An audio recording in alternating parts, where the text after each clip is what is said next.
In today's video, I'm going to teach you how to add terms of service on Square Invoices. Whether you're a small business owner or someone managing invoices, having your terms of service clearly stated on your invoices is important for ensuring smooth transactions and clear communication. Let's walk through this process together, step by step. First, open up your favorite web browser. Any will do: Chrome, Firefox, Safari, whichever you're most comfortable with.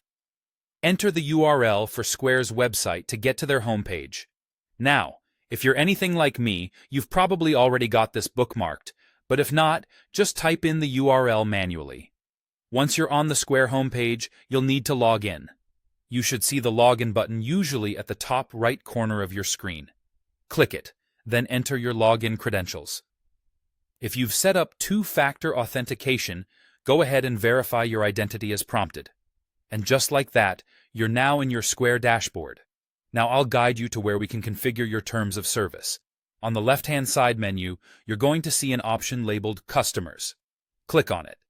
Here, a drop-down menu will appear where you'll find Contracts. Click there to proceed.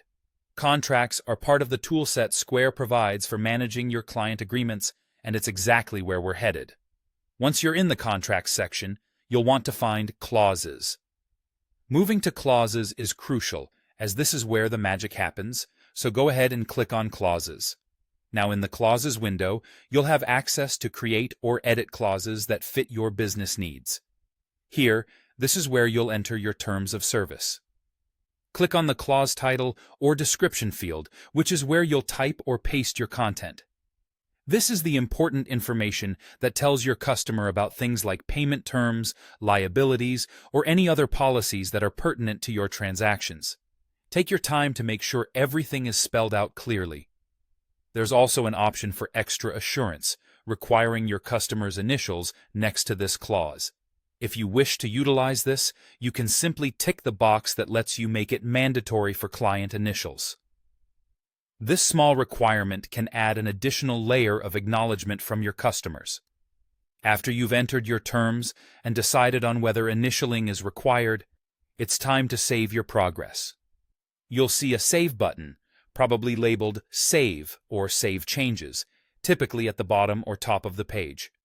Make sure to click it to ensure nothing gets lost. And there you have it. Your terms of service are now set up within your Square Invoices, making sure both you and your customers are on the same page for every transaction. This is a smart move for maintaining transparency and building trust with your clientele. I hope you found this tutorial helpful and easy to follow.